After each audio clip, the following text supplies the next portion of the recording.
everyone and welcome back to the channel. My name is Scott and I'm going to be your host as I take you through another horror movie that I've watched recently. And death is coming for you. In fact, death is coming for us all and we know that. But in the world of Final Destination, death isn't just coming for you in some kind of abstract way at some point in the future.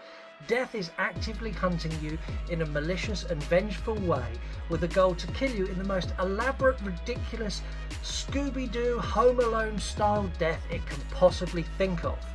Our favourite Grim Reaper is back on the table as we look at Final Destination Bloodlines.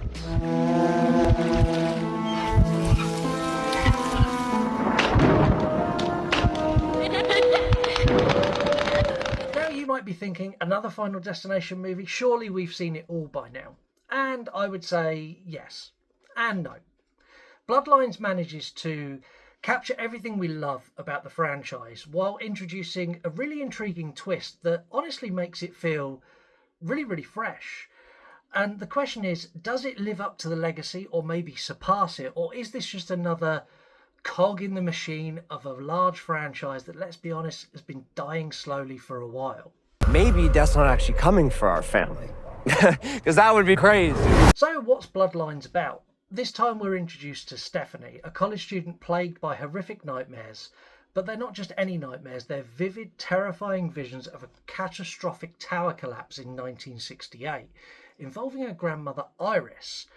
What Stephanie soon learns is that her grandmother actually avoided this disaster, had a vision and saw death coming, and saved countless lives. And this is where the Bloodlines part of the title comes in, because when Iris disrupted Death's initial plan, she didn't just disrupt it for the people that were in that building. It's taken Death decades to catch up and catch all of these people that skipped out on Death. They now have families, meaning that all of their families are also on that tree. And these are all the people from all the other movies we've seen previously. And this means Stephanie and her entire family are now on Death's hit list. And this, for me, is a really great evolution of this quite tired formula. It gives a more personal stake. It's not just a random group of people that I've only just met. It's a random group of people, but they're a family. So there's more dynamic than, oh, my mate just got hit by a car. It's like, that's my son, that's my brother, that's my uncle, that's my sister. And I really love that dynamic. It really makes the stakes feel higher. And the character dynamics between these characters are really compelling as they grapple with this kind of inherited doom. As for death sequences, this is one of the most wince-inducing, jaw-dropping, disgustingly filled movies in the entire franchise. There are so many kills in here that literally made me go, oh, no, ah. And honestly, it was absolutely delightful to see this franchise deliver on that level again. If you're a hardcore Final Destination fan, there are loads and loads of Easter eggs in here as well. I'm going to highlight a few, but there's a lot more than the ones I'm going to mention. The one I spotted straight away is very early on you see a license plate, which is FL818E. And if that rings a bell, it's probably should, because it's FL8, FLA, and then 18E, 180. Flight 180, which is the flight from the original movie, which again is a really nice little nod. There's also lots of other little things, like lots of references to log trucks that take us back to Final Destinations 2, and lots of nods to Clear Rivers as well, which again is a nod to one of the most enduring characters in the entire franchise. Now, these connections are not just throwaway moments, they're actually woven into the plot that makes them feel less like fan service and more like an integral part of Death's plan and an integral part of the mythology of Final Destination. And for that, I really applaud the writers, because the people who made this, you can clearly see they have an admiration and a love for the material they're working with, and man, it came across on screen. No Final Destination conversation could be complete without talking about the legendary Tony Todd. His character, William Bloodworth, is iconic, and for 2 decades he has been the mysterious, ominous voice of death, the coroner who seems to understand Death's elaborate plan, and his presence has always elevated the cast around him and helped them solve the problems with the wisdom and the knowledge he's got. For this movie, he returns and reprises that role. And although it's very short, his moment in this movie is very, very poignant. He answers so much about death's design, and more importantly reveals why he knows so much and why he understands everything and how he's been able to help all the way through the other movies, which is something that, as a fan of this franchise, I've wanted to know for ages.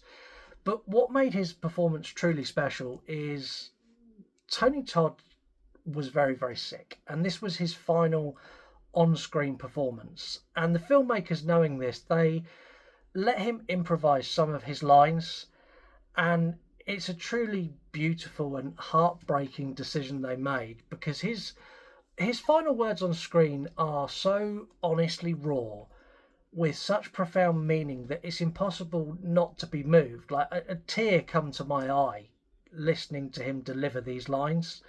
He looks sort of straight down straight down the camera at the characters, and in turn at us, the audience, and tells us that he intends to enjoy the time he has left, and suggests that we do the same, because life is precious and you should enjoy every second, because you never know when it's going to end. Like, knowing the context that Tony Todd said those lines, it transcends film. It transcends the narrative of the movie and becomes a universal message. And I think it's a beautiful send-off to a true horror icon, and an incredible emotional moment that not only elevates Bloodline beyond being a typical horror movie, but will stick with you for quite a while afterwards. And it's honestly, it's an endearing memory I now have of Tony Todd. So is Final Destination Bloodline worth your time? Abso-fucking-lutely. It maintains the classic Final Destination formula, with intricate death scenes of the unseen force coming to get you, but it also adds the Bloodlines concept, which gives it a truly fresh edge. It feels familiar and also very unpredictable now, which is really, really cool and not something you get very often. It respects what came before it and carves a brand new path forward. The effects look great.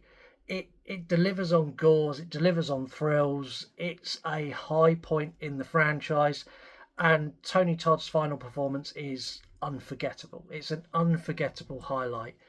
I want to thank you for watching, and thank you for increasing the amount of people who are watching. It really means a lot to me. Don't forget to like this video, subscribe if you haven't already, and let me know in the comments, what is your Final Destination death, your favourite death in the entire franchise, and let me know what you thought about Bloodlines, because I'm really interested if it was just me who thought this was fucking great, or if you will do as well. But until then, stay safe and don't tempt fate. See you soon.